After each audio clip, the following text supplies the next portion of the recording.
A few disclaimers before I get started. My microphone quality throughout this whole video is like really bad, and I only got a better mic after I'd finished recording the main parts of the video, so be warned. Another thing is that I don't want anyone to take anything I say too, I guess, seriously. The topics I talk about in this video are about a completely fictional story, so please don't take anything I say about the characters to be malicious or anything. I'm just a guy having fun. Also, I'd like to mention that if I say a theory in this video and give it evidence, that doesn't mean I agree with the theory, that just means I'm telling you about the theory so you can form your own opinions. Lastly, be warned, I am not funny, I am very cringe, and I know that as a fact. So, Wooly, am I right?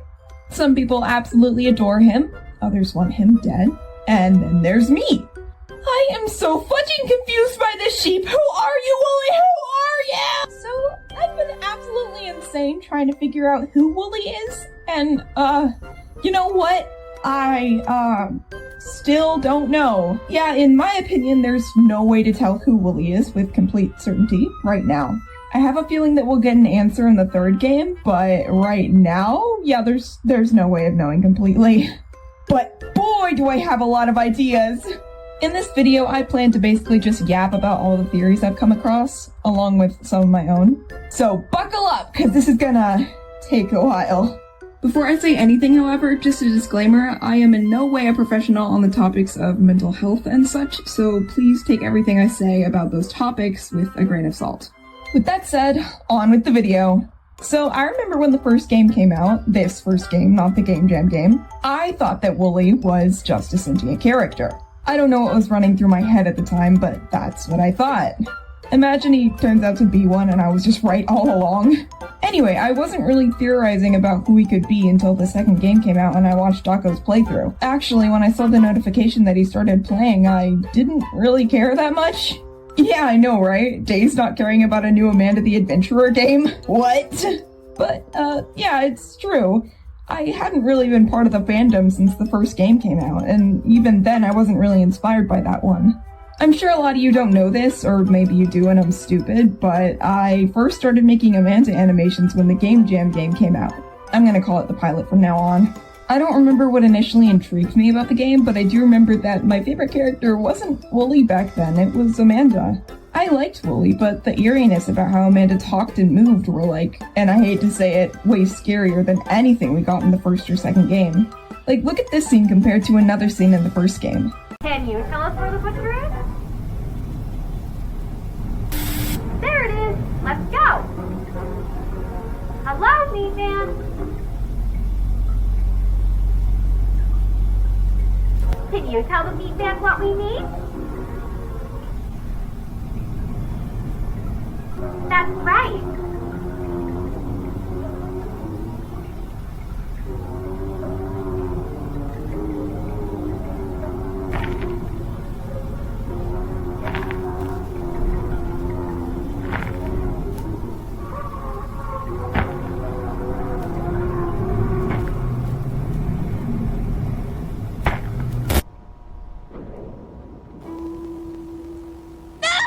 Why can't I stop this? This isn't the candy store. There is nothing here that I want.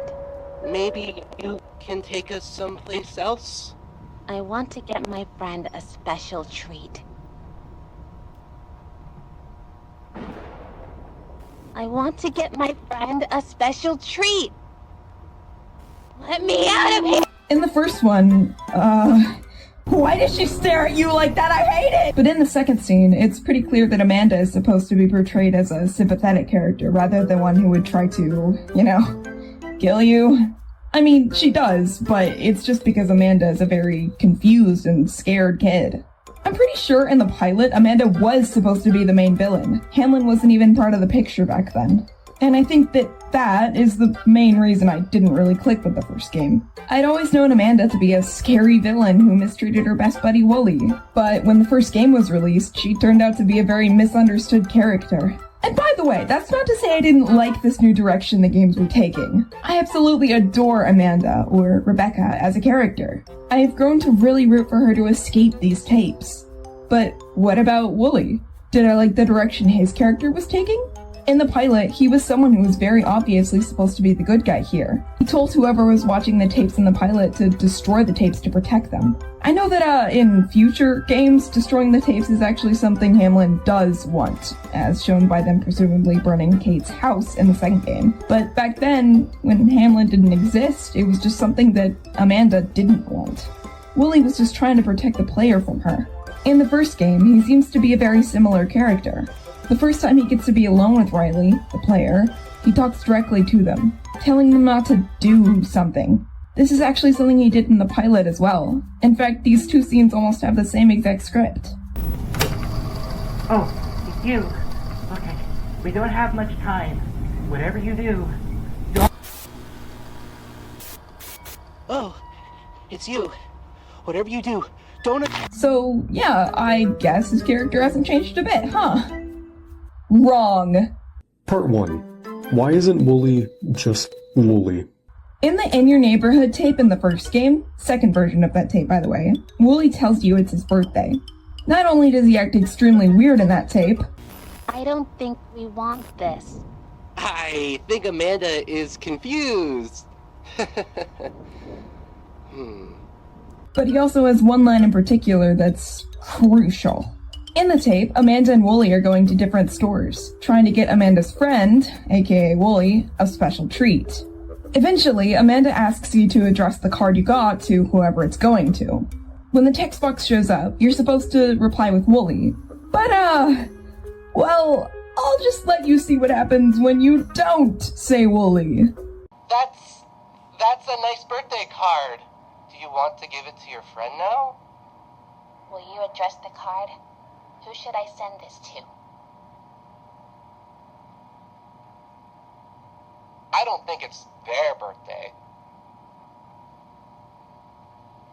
The card is for someone really cute. Gosh, I guess you really forgot.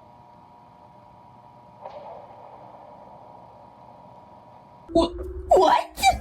When I tell you I lost my marbles when I first saw this line, I actually remember I was on call with Molten. I wanted to play through the game to do some lore hunting, so I got it on my Nintendo Switch. Yes, I don't have a PC, kill me. Getting one soon though.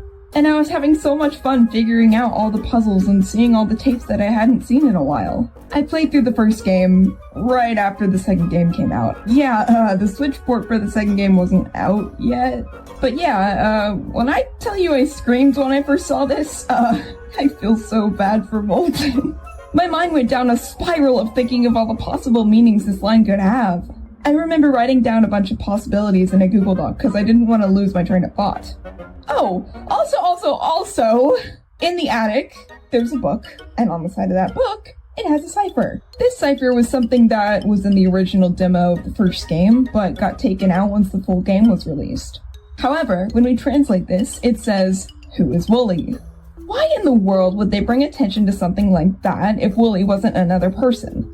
But, yeah, the main takeaway here is that Wooly's name isn't really Wooly. So that clears that out of the way. Part 2. What does question mark mean? At first, I wanted to count the amount of question marks there were in the subtitles. I wanted to see if there was maybe a name that fit perfectly into the amount of question marks, you know?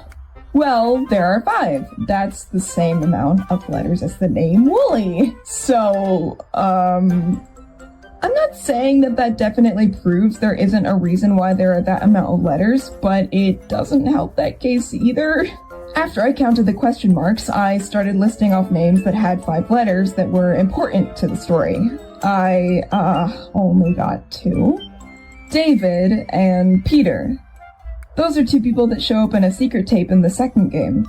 I'll get to them later, but keep those 2 in mind. Not only did I want to look into why there were that amount of question marks, but I also wanted to look at what Wooly said. Gosh, I guess you really forgot. So Wooly seems really sad when he says that, and he's talking about how you forgot his birthday? Why would he be sad about Riley not remembering his birthday? Wait! Do you think maybe he knew Riley before he was put in the tapes? That would explain why he's so sad Riley doesn't remember his birthday, or him for that matter. Maybe Wooly thought that if he told Riley his birthday, they would know who he was. Part 3. Who knows Riley Park? So, unfortunately, we don't actually know a lot about Riley. We know that their aunt is Kate, and that's about it. When I was doing a lore hunt in Amanda the Adventurer, I remember looking at all the things pinned up on Kate's board. One of the things on there actually caught my eye. It was a letter from Riley to Kate. I'm guessing this was when Riley was a kid, assuming they aren't one when the game takes place. The letter reads, Hi, Aunt Kate. Thank you so much for the roller skates.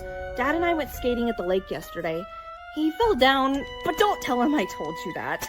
I can't wait to see you at summer vacation. Love, Riley. Wait, he fell down? My first thought when reading this was that Riley's dad had a parallel with Wooly. In the Oh No Accidents tape, Amanda says that Wooly tripped and fell. Wooly tries to say that he didn't trip right after she says that. He says he didn't trip, but that doesn't mean he didn't fall. I also think it's strange that Kate would even put up this letter on a board full of notes on how kids were going missing because of Amanda the Adventurer. I'll be honest with you, these are the only pieces of evidence I have for the Riley's dad theory, but I thought it was worth noting. So, who's someone else that might have known Riley? My first thought? Maybe a friend? It would make sense for someone to invite Riley to maybe a birthday party if they were friends, wouldn't it? Maybe that's why he thought Riley would remember his birthday? Also something to note, whenever Wooly says the word friend, at least the more important times, he looks at Riley. Go ahead and pick a card, friend. I bet your friend is really going to love this card. But Amanda, I'm your best friend. Okay, no problem, friend. Let's try again. Not to mention, the second time Wooly gets to speak to Riley alone, he asks them if they trust him. We don't have much time. Do you trust me? In the second game, Amanda asks this question. Who is someone you trust? If you answer Wooly, he looks shocked, like he didn't expect you to say that. Maybe, for a second, he believes that Riley remembers him. Maybe from when they were friends? Okay, I'm getting ahead of myself. There's another question Amanda asks in that tape.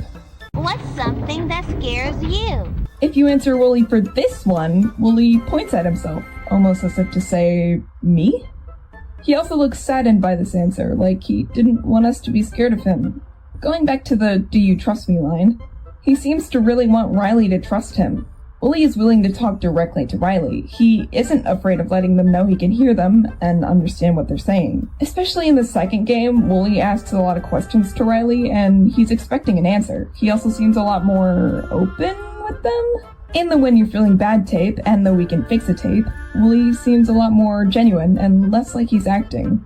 He expresses his emotions more in those, and he even gets angry at times. Something that we didn't see Wooly do that much in the first game. Another thing is, in the second game, Wooly kinda flirts with you. What's your favorite kind of story?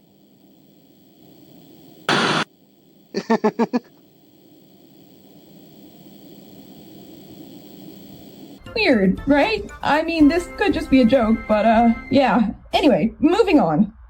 Part 4. Who's the birthday boy?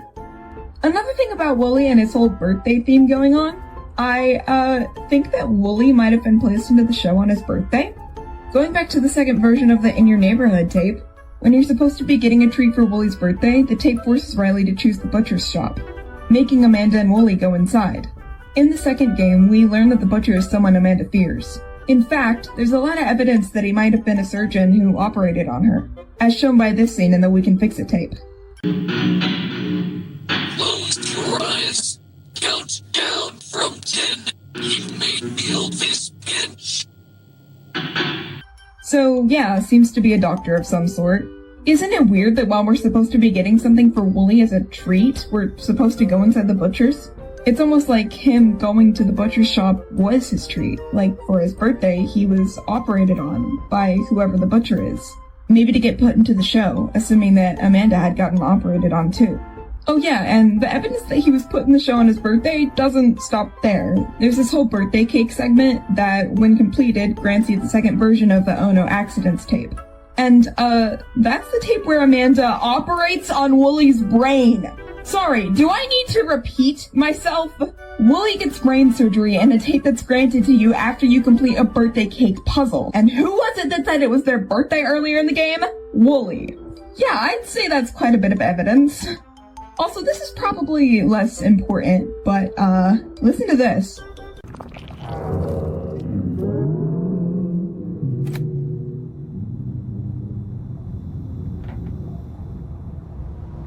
Okay, this might just be a case of the monogreen effect, but to me, I can hear it as happy birthday, dear Wooly. Okay, I'm just making stuff up at this point, but I can't hear anything else, alright? By the way, if you hear another name, let me know. Now, if Wooly was put into the show on his birthday, what would that mean? Well, I think there's a few possibilities. One, he could have just been watching the show on his birthday. The reason I think this is a possibility is because there are multiple times where we are shown a door with a white light shining through it, specifically during scenes about Wooly. And we know that white light shining through a door is a way someone can get trapped in the show, as shown by the meat ending in the first game.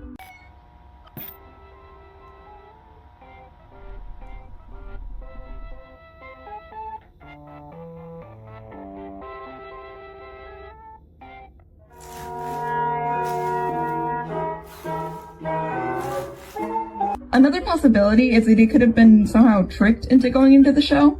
In the We Can Fix It tape, Wooly has this line of dialogue. I don't like this game anymore! When I first saw this line, I remember not thinking too much about it, but the more I thought, the more I started to speculate. Why would he say he doesn't like this game anymore if, in that tape, they weren't even playing a game? They were just going through old items and trying to fix them. Is it possible that Wooly was tricked into believing all this was a game, only to find that he couldn't leave even after so many years had passed? Maybe him getting put into the show was presented as being a birthday gift or something? By who? Well, my first thought, his parents. Okay, I hear you shouting at me. How did you even reach that conclusion? There's no evidence to back that up. And yeah, I hear your complaints, but I hope to at least give you some reasons to give this theory a chance. Part 5. Wooly is a child theory. This theory actually has a lot of, theories within it, so bear with me. First off, that parent thing I mentioned. If you aren't caught up with the Amanda lore, then you wouldn't know that Hamlin is not good. I absolutely hate those mother cluckers. I will find you, Hamlin. Anyway, it's no secret that Hamlin has this whole quote thing going on, as seen by this voice director telling Rebecca to read out simple phrases, which are obviously cover-ups for something a lot darker. Demons. Rebecca, that was great. Let's move on to the next one. Pie man. Pie. We know that there are a lot of people involved with Hamlin. It is a company after all. So what if, I don't know, someone who works at Hamlin has a kid? And what if that person would be willing to do anything for Hamlin? Like giving up their kid? Honestly, I wouldn't put it past them. Hamlin is notorious for being absolutely awful to kids, hence Rebecca. What if Hamlin needed another character in Amanda the Adventurer, and they decided Kate's library mascot, Wooly, would be the perfect candidate? But we need someone to play the role. Any volunteers? I have my kid! Okay, jokes aside, I think this is pretty probable. I'm sorry if it seems like I'm just spouting random stuff, I am. But considering how timid Wooly is all the time, he really does seem like a kid. Back to why Hamlin would need another character, by the way, this is pretty obvious. Practically everyone comes to this conclusion about Wooly when they play the first game, and that is, he's here to keep Amanda in line. Yeah, I'd say that's pretty likely. I doubt someone random would be this adamant about Amanda being kid-friendly. Anyway, back to the kid theory. Wooly could have been, I don't know, a child actor. That's what Rebecca was after all. Him trying to keep Amanda in check would line up with this as well. If he was a child actor, then yes, he'd be working for Hamlin. So if he is a kid, what would his life be like before he went into the show? Wooly kind of gives off, sheltered kid vibes. In the games, he's shown to not react very well with dead animals. He even goes as far as to say that he feels like he might puke when he sees Mrs. Cat kill a bird in front of him. In the first game, Wooly says that he's never smelled anything like a rotten sandwich before. Amanda, what's that smell? I've never smelled anything like that. I don't know, Wooly. And Like, has he never seen a compost bin or anything? Like, rotting stuff is everywhere. How come he's never smelled it before? Wooly's also pretty terrible at understanding others, aka Amanda. Like, in this scene here, even though Amanda is pretty obviously upset, Wooly fails to recognize that an adventure is the last thing she needs. Amanda? How about an adventure? What makes you think I want to go on an adventure right now? He's also pretty bad at knowing how to cheer Amanda up. I mean, just look at this scene. Wow, Amanda, we really can fix anything. It's nice to think so, but we can't. I dare you to name one thing we can't fix. My heart. Even though Wooly knows she's feeling bad, and even though he pretty obviously cares, he doesn't say anything? Wooly, I think Amanda's feeling down. Maybe you should go cheer her up. Wooly, did you hear me? Go. Wooly, go check on your friend, Wooly! Okay, to be fair, maybe he just doesn't understand social cues because, you know, autism. But most of these things that he's been shown to be doing are pretty reminiscent of maybe a sheltered or neglected kid. A kid who never got to learn how to communicate properly with others. Another piece of evidence I want to bring to the child theory is this scene.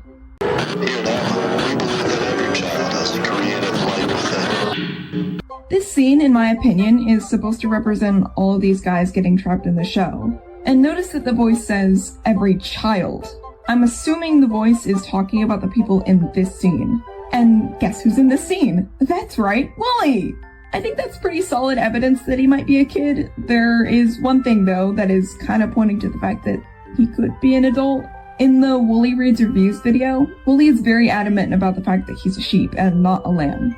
To be fair, this could just be his way of saying, I'm a big kid, but I still think it's worthy of mentioning. Something in the We Can Fix It tape. There's this weird animation of Wooly and Amanda's models being fused together. In my opinion, this could represent that they're both in similar situations. Like, their stories are more alike than we realize.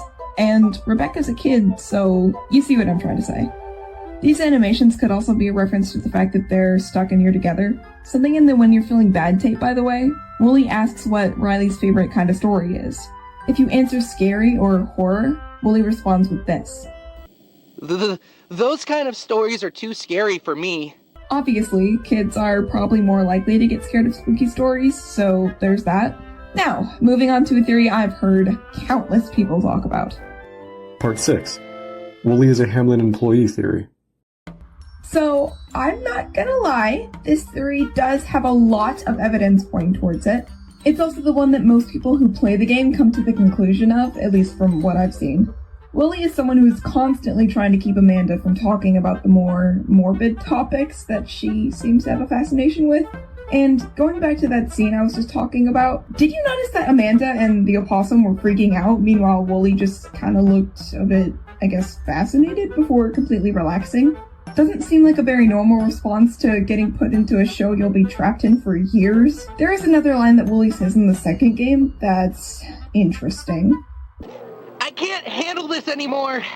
Notice how he looked up at the sky, almost like he's asking to get taken out of this. Another pretty obvious thing about Wooly is that Amanda does not like this guy. She literally kills him in the first game, and as soon as he comes back in the second game, Amanda just beats him up. Not to mention, when we answer Wooly for the who is someone you trust question, Amanda says that she trusted him a long time ago, but, now she obviously doesn't. Makes me think Wooly might have done something that made Amanda not trust him anymore. That could have been a certain action, or it could just be that Amanda found out who he was. We really have no idea. By the way, in the second game, the Hamlin logo only appears after Wooly does. That could just be that without Wooly, the show isn't complete, or it could mean something a little more. It's also really interesting that Wooly seems to know who both Kate and Sam are. Whenever we answer with one of their names in the first game, Wooly always looks really surprised, and he even seems to want us to not bring them up. Not to mention that whole segment of the game where Amanda's trying to send a package to Kate, and the whole time Wooly's just trying to get them to come back later or send the package tomorrow. It is kind of weird how sad he looks in that scene though. Just thought I would mention that. In the second game, he seems more like he's accepted the fact that we know who Kate and Sam are, and we want to talk about them. He doesn't even really react that much when you answer either of their names in the "who is someone you trust" question. Another thing he does in that tape that's interesting is that when you answer Hamlin to the "what's something that scares you" question, he doesn't react at all. It could just be that he doesn't want to talk about them, or it could be that he doesn't really care. I mean, compared to Amanda's response to that answer, who do you think is more scared of Hamlin? In the We Can Fix It tape, everyone knows about that weird imagery in the beginning. The part that stuck out to me the most is that one animation where Amanda is huddled up in the middle of, like, a circle of woolies. This is not a good look for you, buddy. Although I would like to mention that this face that Amanda is making is not her scared face. Amanda is not scared of Wooly at all. She even makes fun of Riley if they answered Wooly to the "what is something that scares you" question. The face that Amanda's making in this scene looks more sad or overwhelmed. We know that Amanda finds Wooly unbearably annoying, so that would make sense. Wooly has always been in the way of her telling someone about the situation she's in. He's not helping her in any way, even when he tries to help her feel better in some scenes. In the second game, there's a scene where Amanda digs up a mound of dirt to find some treasure, but what she finds instead is what looks like Sam's clothing? Amanda's obviously very distraught at the sight of this, and when Wooly eventually looks down to see what she dug up, he doesn't question it. It's almost like he knows exactly what that is. How in the world would someone else that wasn't involved with Hamlin even know what Sam's clothes look like? To be fair, it looks like the clothing that Sam was wearing in that one interview on TV, so he could have seen it there, but still. After Wooly sees the clothes, he turns to look at Amanda, almost like he's checking to see if she's alright. When he sees she looks sad, he gets up and starts burying the clothing again.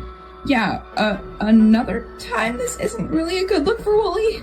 To be fair though, Amanda doesn't argue with him doing this, and you could say that he only started burying it back to help Amanda not think about it, since it's obviously bothering her. Something contradicting the Hamlin employee theory though is, did you know that I'm pretty sure Wooly goes off script sometimes? In the Let's Practice Patience tape, there's a part where Mrs. Cat kills a bird. I mentioned that scene earlier. Tell me why Mrs. Cat killing the bird would even be in the show if it wasn't supposed to happen. We know that Wooly asks if we should warn the birds away, but that could just be because he feels nauseous when he sees dead things, and he didn't want to see that. Something similar happens in the When You're Feeling Bad tape. Wooly tells you a story that you're not supposed to follow along with. If you go with his story, you die.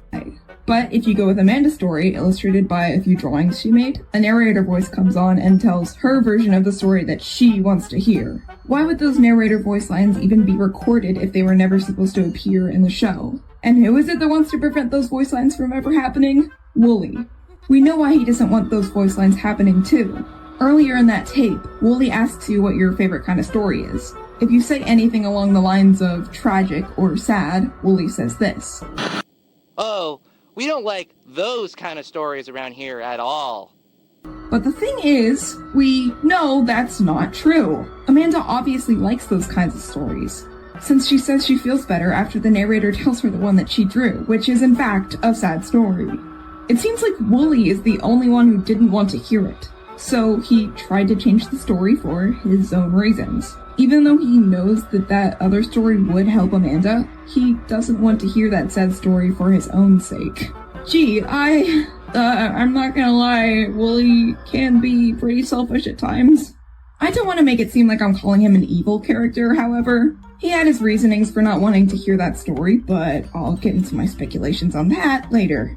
Anyway, back to the Hamlin employee theory. Sorry, that got a bit off track. Most of the people who assume that Wooly has something to do with Hamlin bring up the fact that, like I mentioned before, he's always trying to keep Amanda on track. However, I've heard some others bring up that this whole act she's putting up could be a coping mechanism. Wooly could be denying his reality. He pretends that everything is okay when really it isn't.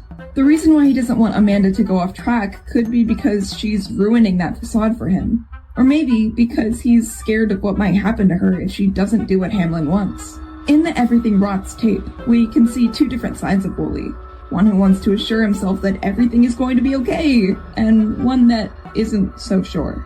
When Amanda asks if we think that everything rots, we can answer with yes or no, leading to these two different responses. See? Everything is fine here. It's all fine. As you can see, Wooly even tries to assure both Amanda and Riley that everything's fine.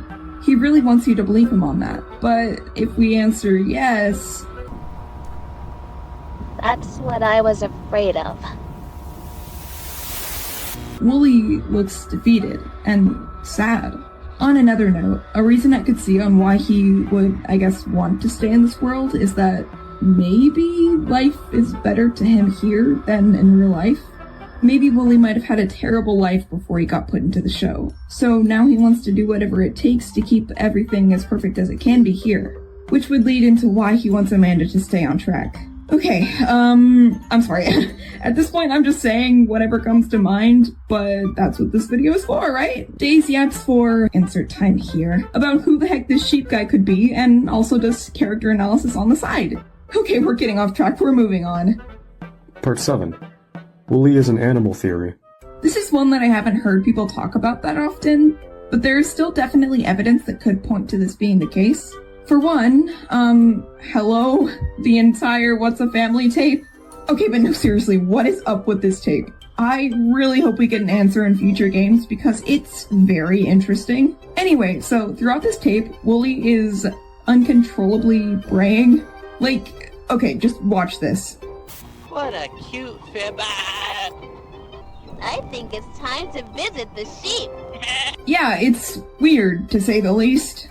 Not to mention, by the end of this tape, Wooly is in the sheep pen, right where he belongs! Okay, Amanda, that was unnecessary for you to say! No, but seriously, Amanda is also kind of being weird in this tape. Aside from the whole lonely kitten moment, she's also just dehumanizing Wooly the whole time. That's kind of weird to say when he's literally a sheep. But anyway, just look at what Amanda has to say about Wooly trying to speak up.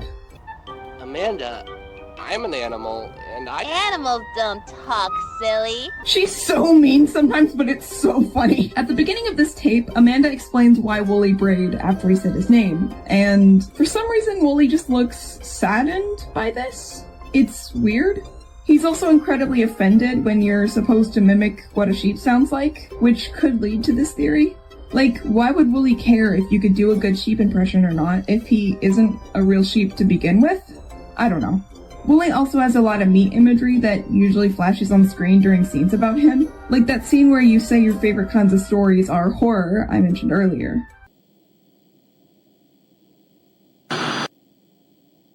Those kind of stories are too scary for me.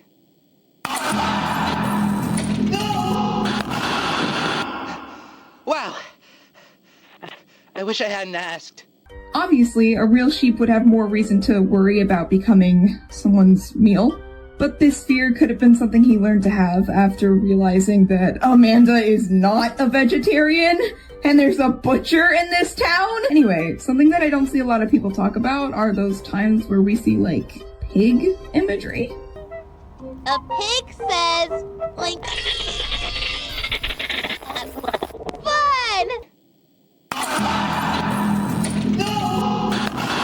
I just think it's interesting that that imagery doesn't stop in the first game. It's in the second game too. But to be fair, pigs aren't the only animals that show up like this. In the ending of the first game, whenever the screen goes all crazy, you can see what I think is a goat? It's just strange to me that we're seeing all these different farm animals. Anyway, to be honest, those are the only things I've got for this theory, but let me know if there's anything else I might have missed. Part 8. Wooly is another character theory. So, remember when I told you to keep David and Peter in mind? Well, this is when that comes into play. I remember when I first watched Dawko's playthrough of the second game, he was getting all the secret tapes, and for some reason, when I first saw Peter, Oh my gosh, that's Wooly! What? Okay, I literally have no other evidence that Peter is Wooly other than for some reason my gut instincts from when I first saw him on screen. I don't know what came over me at that time, but yeah. So, what about David? Well, thankfully, we have a bit more evidence for him. In the first scene he appears in, David is wearing a white shirt. In the second scene, he's wearing a black and white suit. black and white, you say? Okay, anyway. Later in that same tape, David disappears completely.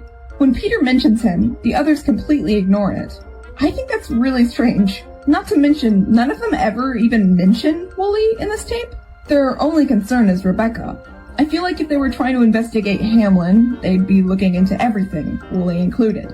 Unless they already know everything about Wooly, maybe they know that he's David. Another thing to note is that Peter mentions diving in, but he says to not dive in. So anyway, I think it's time to talk about the theory everyone's been waiting for. The Wooly is Sam theory. So did you know that James Pratt has actually had an interview about the first game when it released? Yeah, link to it is in the description if you want to watch that, which you should, but anyway. Reason I brought this up is because he mentions that theory in the interview. And you know what he says about it? He says, and I quote, "I think there was a theory going around that suggested that Wooly is Sam, which I thought was kind of interesting because we never really tried to portray Wooly as like a father figure in any way."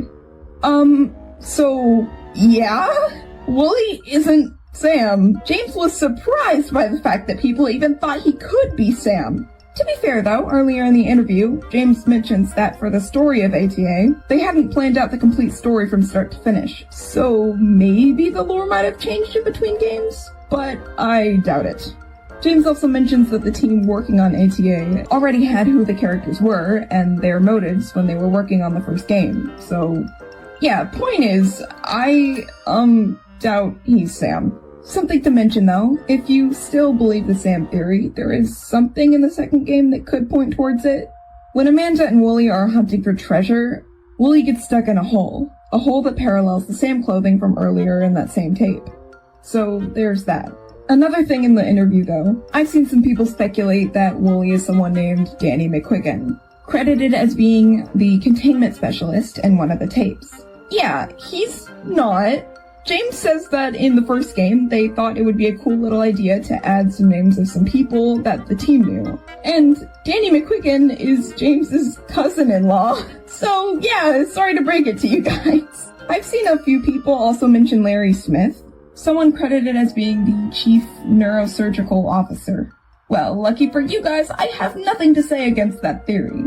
James never mentions that name. Although I will say, that could also be the Butcher, since we figured out that the Butcher is probably responsible for operating on Rebecca and putting her in the tapes. Just thought I would say that. I don't know if anyone believes this theory anymore, but Jordan is another character I've seen people talk about. Wooly isn't Jordan. Jordan is the opossum, or Chicken Scratch, as he's named in the credits. Also this Steam trading card. We know that he's Jordan because at the end of the Do You Feel Safe tape, Joanne tries to talk to us through the walkie-talkie, and when that happens, the opossum takes notice and approaches the screen. He tries to say Joanne before getting cut off by Amanda and Wooly jumping him. If you weren't aware, Joanne is Jordan's older sister. We know this because she tells us at the end of the second game, and because Joanne talks about her younger brother going missing in a few letters in the first game. Just thought I would get that out of the way. I think that's all the characters that I've seen mentioned that could be Wooly, so yeah. Moving on. Please ignore how bad these transitions have been. Part 9. Random extra Wooly theories. So, for those who didn't know, Play My Way is canon. Or at least I think it is? In the live stream where Jake is doing a Q&A for Play My Way, he says that he has to ask them again, so...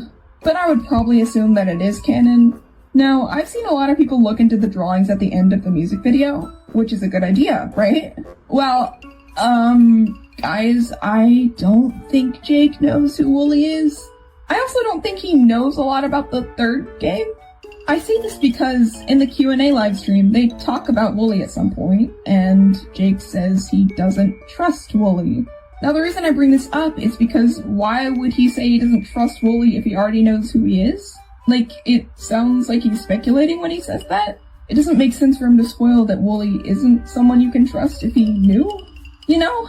Now, please take my words with a grain of salt. I have no idea what the deal is with Play My Way, but regardless, let's speculate about some things. First of all, the lyrics. In the main chorus of the song, I've heard people say that when Amanda says the line, "Don't want to fall apart like kids who never seem to scream," she's talking about Wooly. Now, if this is true, then Amanda saying, like, kids who never seem to scream would point back to the theory that Wooly might be a kid. Now, I'm gonna go a bit off track here and mention something that happens in the When You're Feeling Bad tape. I remember rewatching this tape one day and noticing something that Wooly did that was extremely weird to me. After the narrator says, "The knight slew the dragon, not knowing that they were killing their true love," Wooly looks down at his hands and looks kinda out of it. Or I guess you could say, dazed! At first I tried to chalk it up to just a random animation, but the body language here is so strange that it can't just be that. The fact that he does this right after that line was said too is really strange. Like, why would he care about this specific part of that story? Well, probably because maybe he relates to it in some way. I'm assuming he's thinking about something he did to his true love? This story could be interpreted in so many different ways, so this could mean anything. Now, back to Play My Way. Me and my sister Jen were watching it one night, you know, as you do, and I told her about a certain theory that some people had. In the scene where Wooly lifts the box up, only to find Mr. Fox dead, you can see a trail of blood leading back to Wooly.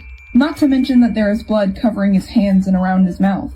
Some people had a theory about him being the one who killed Mr. Fox. When I told Jen this, she said, "What if that's what that body language was about in When You're Feeling Bad tape?" Wait, hold on. So what if she was on to something though? What if Mr. Fox was someone Wooly knew or cared about, and he ended up snapping and killing them? The reason I say ended up snapping is because of this one artwork done for Play My Way, where Wooly seems to be half transformed into his demon form. Kinda like how Amanda was in the Lonely Kitten scene. Why would Wooly snap, you say? Well, maybe because he's repressing a lot of emotions. Like I mentioned earlier, his whole act could be a coping mechanism. Now, we're moving on from Play My Way. I know, short little segment, but there's not much else to talk about that's that important. Something that I see a lot of people debate about is Wooly's morals.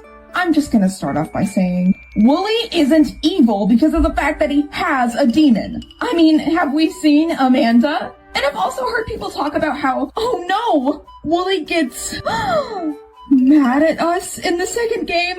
That must mean he's evil! Excuse me? Again, have we seen Amanda? She gets mad at us countless times in both games. And before you bring up the fact that Wooly's demon kills Joanne, Amanda's demon has killed Riley multiple times in some endings. What I'm trying to say here is that, in my personal opinion, I do not believe either of these characters are evil, especially not Amanda. Okay, I'm sorry. I know that this video was supposed to remain kinda ambiguous to which theories I believed in most. But yeah, if it wasn't obvious, I really love these characters, and I really hope that Wooly doesn't turn out to be the mastermind behind it all, or whatever. Please, Mangled Ma, these are my kids. They are my everything. Another random thing to mention, a common misconception that people have about Wooly is that he, at some point, said to destroy the tapes. He never says that. He says that in the pilot, but I'm not considering that to be canon. I'm assuming this misconception comes from Don't Listen, because he says that in that music video, but that one isn't canon like Play My Way is. The reason I mention all this is because in the second game, like I mentioned earlier, Hamlin supposedly burns Kate's house down, aka the house storing all the tapes from the first game. So destroying the tapes is something Hamlin wants, but Wooly never says to do so. Something that I'd like to mention also, I don't think Wooly knows about the demons, or at the very least, Amanda's demon. The reason I say this is because when Amanda's demon shows up behind Riley in the second game, Wooly's eyes go black. In my opinion, this is probably a way of showing that Wooly can't see her demon and that he has no knowledge of it existing. His demon, however, I have no clue. Obviously, we haven't seen any interactions between him and his demon like we did with Amanda and hers, but, third game predictions? Who knows, maybe Amanda's eyes will go black when his demon shows up, just like his eyes did. Now, to, wrap up this video. Part 10. I'm not saying that. Okay. Goodbye. So, you might be wondering, Days, what's the theory that you believe in most? Well, the truth is, I've been slightly lying to you. You see, I know who Wooly is. That's right. With the help of some amazing people on Tumblr, we've figured out exactly who this sheep is. Well, sorta. So, if you weren't aware, the Amanda 3 demo was released not too long ago, and there is 1 second of that demo that proves what Wooly's name is. His real name. Once completing the puzzle, the guard who was trying to get to the person we were playing as the whole time finally opens the door and catches up to the player. But when the character we play as turns towards the elevator, we see the screen again for a split second. What's on that screen is this.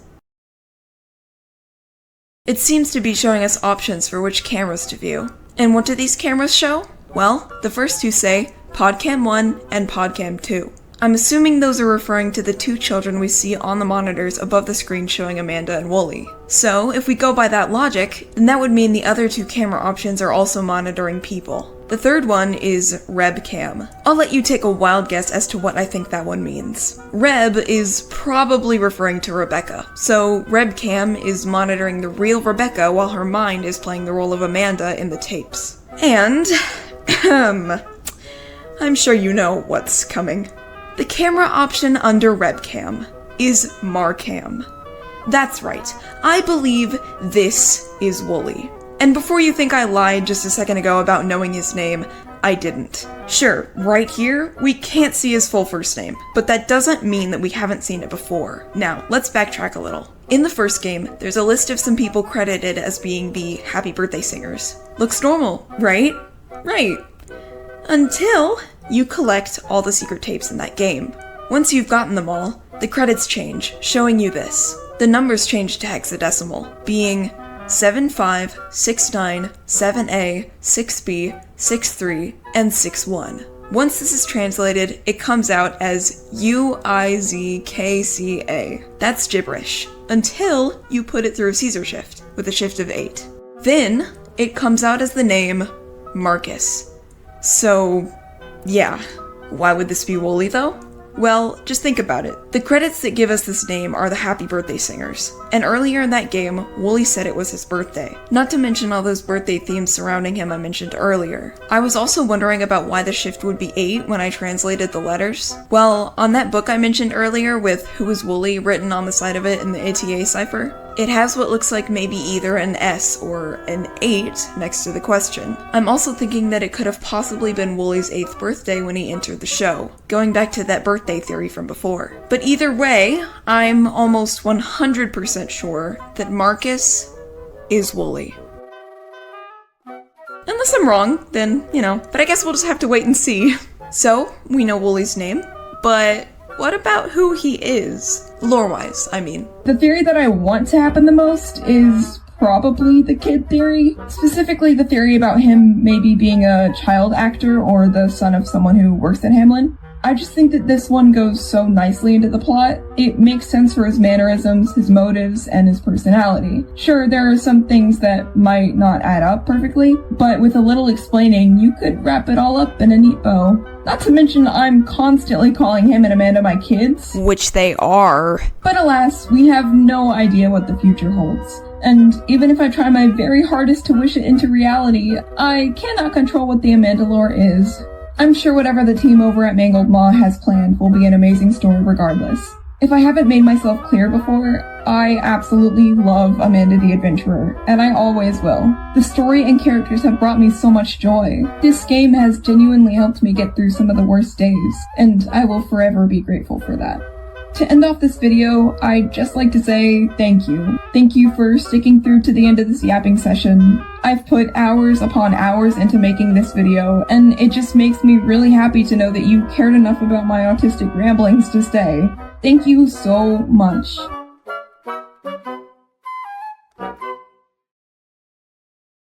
I'd like to give a huge shout out to everyone who helped me along this journey. First, the entire ATA community on Tumblr. Links to all the people on Tumblr who inspired me or helped me in any way will be down in the description. Second, my friends! They did some wonderful voice work on this video. Links to their channels will be in the description as well. Thank you again for watching this long video. Well, it's long for me, at least. I hope you have a fantastic rest of your day or night. Goodbye!